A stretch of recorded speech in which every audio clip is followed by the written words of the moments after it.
mobeurs, hein, je suis là, donc dans le merdier phénoménal, hein, il y en a de partout ici, des mobilettes, et pas que. Donc bienvenue dans cette vidéo spéciale, hein, spécial week-end, où on va voir pas mal de trucs, on va voir de la mécanique sur une Pocket, quelques astuces là-dessus.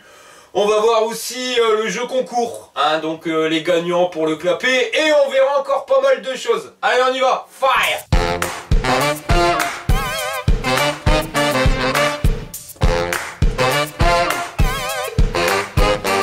Bon alors on va faire un truc hein, au niveau des vidéos, donc je vous posterai tous les mardis à 17h30 et tous les jeudis à 17h45, donc une vidéo.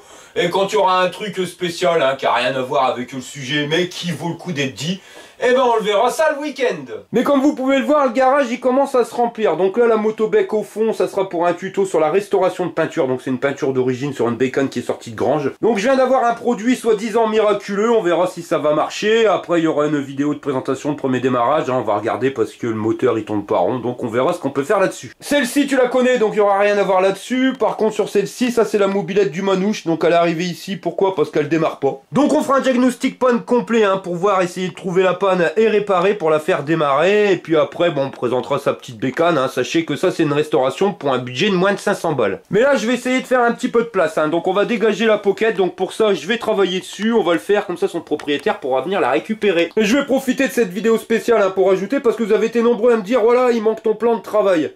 Effectivement j'ai enlevé le plan de travail parce que bah, ça faisait beau esthétiquement en vidéo, mais c'était vraiment la merde hein. J'avais pas du tout de place. Enfin regardez, à partir du moment où je l'enlève, je peux quand même mettre beaucoup plus de mobilettes. Je vous garantis que bah, je pourrais pas en mettre autant avec le plan de travail. Alors par contre là je viens de m'apercevoir d'un truc, c'est que sa motobec elle pisse sa mère hein. Bon bah pour bricoler sur la Pocket, je pense que ça sera plus pratique dehors. Donc on se retrouve dehors. Donc nous voilà dehors, hein. Cette machine c'est pas la mienne, hein. C'est pas celle de mon gamin en avait une mais il veut plus rouler avec, donc je l'ai revendue. Alors cette bécane elle est arrivée chez moi parce qu'elle démarrait pas, hein. Donc elle a été neuve mais elle a pas démarré, elle a démarré la première fois 5 minutes, après elle a calé et impossible à redémarrer. Donc on va voir là-dessus hein, toutes les pannes récurrentes que vous pouvez avoir et qui vous permettront d'éviter d'être embêté. Alors pour le problème de démarrage, eh ben ça va se situer ici au niveau du carbu. Alors cette machine je l'ai réparée il y a une quinzaine de jours, donc je vais pas la redémonter hein, parce que j'ai mis de la pâte à joint, mais je vais vous expliquer clairement le souci. Si elle démarre pas, c'est que vous avez une prise d'air, et votre prise d'air eh ben, va se situer ici au niveau de la pipe. Donc si on regarde bien, vous avez l'écarter, après vous avez les clapets, entre les deux ils nous ont mis de la pâte à joint. Ensuite ils ont mis de la pâte à joint et la pipe. La pipe c'est quoi? Cette espèce, vous voyez, de carré en plastique, donc qui va tenir avec 4 vis directement sur le bas moteur. Pour l'instant là-dessus, vous voyez, il n'y a aucun souci, c'est pas là vraiment la panne. Mais la panne, elle va se situer ici, vous voyez, au niveau des vis du carbu. Donc le carbu, lui, il est fixé sur la pipe. Ils sont venus tout simplement mettre un écrou à l'arrière de la pipe, et quand vous serrez le carbu, ben, vous venez le serrer directement contre la pipe. Le souci, c'est que les vis que vous voyez, ben, elles sont trop longues, et quand vous serrez à fond, et ben, malheureusement, vous allez appuyer sur le clapet et vous écartez la pipe du clapet, donc vous créez directement une prise d'air. Plus vous serrez, plus vous avez de prise d'air. Il vous suffira d'enlever tout simplement les deux vis qui sont là, vous les meulez un petit peu, vous enlevez 2-3 mm, vous resserrez et terminé, vous n'avez plus jamais la panne. Ensuite, vous pouvez avoir un problème de connexion avec le coupe-circuit ou directement le contacteur à clé qu'on a ici. Donc faites gaffe hein, parce que les cosses, eh ben, elles tiennent à moitié. En plus, le contact électrique il se fait, mais vous voyez c'est pas vraiment étanche, donc dès que vous mettez de l'humidité là-dedans, ça vous fout la merde. Donc ça, vérifiez bien que vous n'avez pas un fil de déconnecté ou quoi que ce soit. Et encore une panne pourrie mais qu'on trouve bien, hein. Lui il l'a eu 2 fois sur sa bécane, c'est tout simplement le lanceur qui casse. Alors là il y a une technique pour pouvoir démarrer. Donc là sa ficelle a déjà été cassée, hein. Il l'a remplacée, mais le truc c'est qu'elle casse très facilement la ficelle. Et le délire c'est quand vous y allez comme un goré, vous voyez. Quand vous voulez démarrer la bécane, donc déjà vous allumez l'essence, hein, ça c'est primordial. Mais vous mettez le starter et ensuite eh ben, vous tirez, mais vous tirez qu'une fois. Voilà. Et vous évitez de faire revenir, repartir, revenir, repartir, parce que c'est comme ça qu'on le bousille. On le fait revenir tout doucement et on retente. Voilà.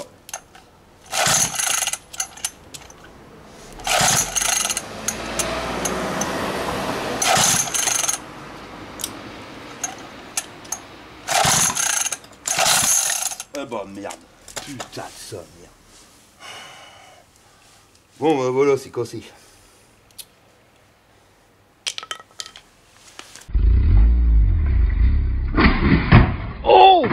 Honnêtement, c'est franchement de la merde leur système de lanceur. Bon bah ça va, le système en lui-même il est pas cassé, hein, il revient, c'est juste que quand il a passé sa corde dans la poignée, ben il a fait juste un nœud et le nœud est passé à travers la poignée. Par contre, avant de remettre directement la corde dans le trou, ben mettez-lui un tour. Vous engagez tout simplement un tour, comme ça permettra d'avoir du lest. Et vous aurez votre corde quand elle va rentrer qui va bien venir se mettre à fleur.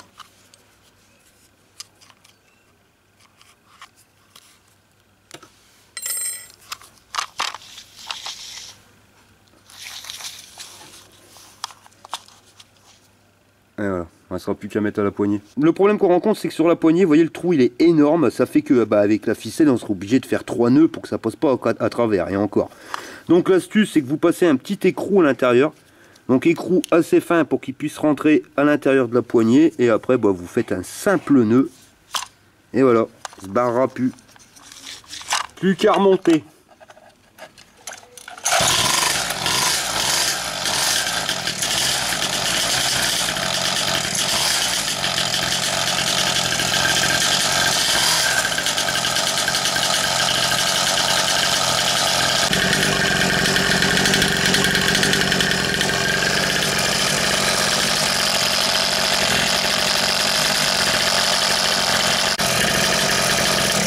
Bon je pense que vous avez compris pourquoi elle était ici la bécane, hein. Vous avez vu le potin, un 1300 Hayabusa à côté, c'est de la daube, hein. C'est un truc de malade.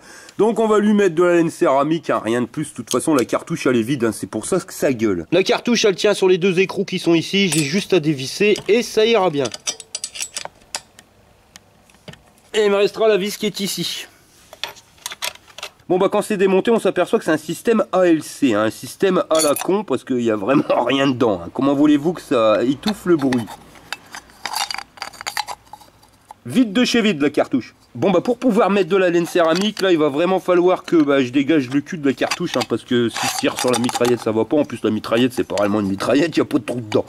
Donc il y a pas mal de modifs à faire sur cette cartouche, donc je vais virer le cul. Voilà, ça a été tout seul. Ah qui tient. Mais quand vous percez un tube, le mieux c'est de pointer, hein. C'est comme à la pétanque, tu tires ou tu pointes, et là on pointait.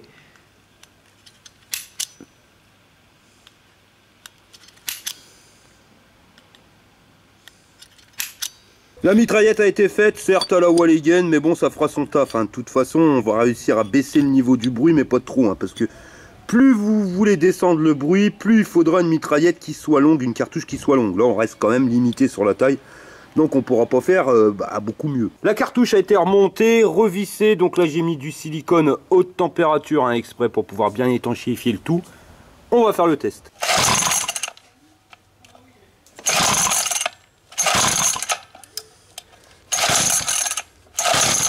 Ah mais faut tourner la clé, ça va mieux.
On va passer au tirage au sort du jeu concours, donc on va regarder directement parmi les bonnes réponses dans les commentaires, celui qui va remporter, donc le premier à être tiré, un lot de HP 34.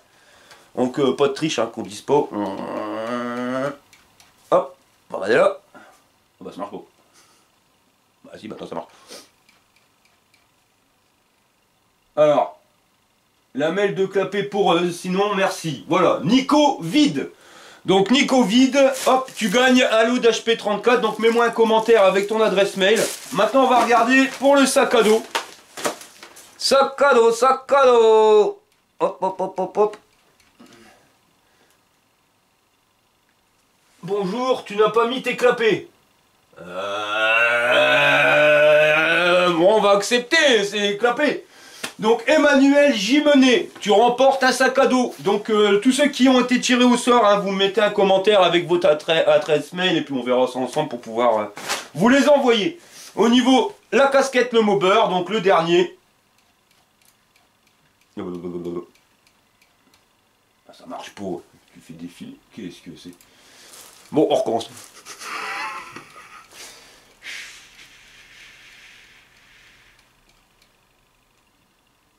La SPX, étape finale. Au début, tes clapets sont à moitié troués, mais vraiment légers. Putain, il est fort, lui.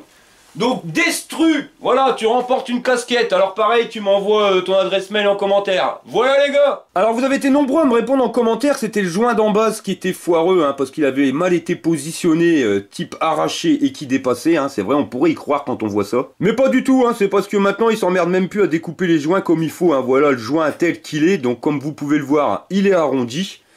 Mais ce qu'il y a, c'est que les anciens joints, bah, ils étaient comme ça, donc toujours pareil, on a toujours cet arrondi, mais là sur les côtés, vous voyez, ils ont découpé, et ce qu'ils avaient découpé avant, c'est ce qui n'a pas été découpé maintenant, et ben c'est ce qui dépasse ici. Voilà, donc, ce que vous voyez dépasser finalement, c'est cette partie-là. Donc le joint, il dégueule, hein, il laisse croire qu'il est mal mis, mais non, c'est juste qu'il est mal coupé. Donc nous voilà ici, hein, l'envers du décor, ce que vous voyez en général jamais, ben, c'est là où je passe le 3/4 de ma vie, on va dire. Hein. J'y suis du matin au soir. Ma femme m'a dit, t'as plus qu'à mettre un lit, tu dormiras sur place, comme ça sera fait. Bah ouais, c'est clair, parce que pour vous faire 2 vidéos par jour, ben ça paraît pas, mais c'est énorme le taf. Donc ça c'est ce que vous voyez d'habitude, hein, mais comme vous pouvez le voir, c'est vraiment pas si grand que ça. Hein. Ça fait juste la largeur d'une mobilette, donc après j'ai pas besoin de plus. Et là, ben, c'est de l'autre côté, hein, c'est ce que vous voyez pas. Donc pourquoi j'ai mis tout dans la pièce? Bah parce que l'hiver, je peux fermer la porte, j'ai un chauffage, et comme ça, bah, je suis bien. Donc tout ce qui est road trip, hein, le road trip en lui-même, et la préparation avec la remorque, tout ça, c'est reporté à l'année prochaine, parce que c'est la misère en ce moment. Donc voilà, puis c'est pas plus mal, comme ça me laisse le temps, parce qu'en étant confiné, c'était la galère. Hein. Moi, je travaille beaucoup sur de la récup pour avoir du pas cher cousin, et comme les déchetteries étaient fermées, ainsi de suite, c'était vraiment la galère. Donc on reporte tout ça à cet automne pour la préparation de la remorque, et l'année prochaine on fera un road trip. Par contre je vous le dis clairement, ça sera pas le même style que d'habitude. Enfin je reviendrai avec une vidéo spéciale là-dessus. Et la dernière chose que je voulais voir avec vous, hein, parce que dans le titre de la vidéo il y avait fromage qui pue. Alors pourquoi fromage qui pue? Vous allez voir, c'est tellement con que ça me fait marrer. Voilà, donc moi j'aime bien les produits du terroir, mais dans les commerces on peut pas forcément les trouver. Et ben il y a une solution, hein. C'est que bah il y a des abonnés de la chaîne, hein, suivant la région, ils m'envoient un colis de leur région et moi je leur envoie un colis de la mienne. Donc c'est ça qui est cool, c'est un échange. Donc là je viens de recevoir un colis du Jura. Merci à toi mon pote. Du comté, du Morbier, des flocons du Jura, connais pas, on verra bien. Et une bonne petite bière du Jura. Moi je te mets 2 bières du coin. Un pot de confiture avec les fruits du jardin, là tu m'en diras des nouvelles. C'est pas Panzani. Là je t'offre une casquette, hein, pour ton fils Simon. Alors Simon lui il a une 102, il paraît qu'elle roule à 140 km/h. 3 coups d'accélérateur et tu perds ton slip. Et le clou du spectacle, hein, ce qu'il a voulu que je lui envoie, hein, ça a fêlé un maroilles. Le truc ça blaire sa mère puissance 12 000. Alors je lui ai dit non mais t'es fou, on va pas envoyer ça par la poste. Il m'a dit je m'en fous, je travaille pas à la poste. Bon bah franchement j'étais à Maroilles ce matin, je lui ai pris un truc fermier, quelque chose de pépère, je peux te dire que ça l'ouf. La qualité exceptionnelle du fromage qui blaire. Et ce fromage qui pue, bah sachez que Sergio, lui, le matin pour déjeuner, c'est crêpes, Nutella, maroilles, il plie tout ça et il met ça direct dans son café, il trempe. Hein. Un truc de fou. Oh. Ça fait 2 minutes qu'il est sorti, j'ai déjà tous les mouches du quartier qui rappliquent. Alors je vais vite refermer le truc et emballer ses pesées. Et on est le 31 juillet en pleine canicule. Bon allez, je vais aller le porter, hein, mais je crois qu'à la poste, ils vont croire que c'est une attaque. Hein. Un colis piégé au fromage qui pue. Franchement, ça blaire. Un truc de malade. Bon bah le colis piégé a été déposé à la poste. Et puis je peux vous dire qu'avec les 40 degrés, on m'a suivi à la trace. Bon voilà, je vous remercie d'avoir regardé la vidéo jusqu'au bout. Et je vous dis à la prochaine pour une prochaine vidéo. Et n'oubliez pas de vous abonner, d'activer la cloche de notification si c'est pas déjà fait. Allez, à la prochaine. Fire!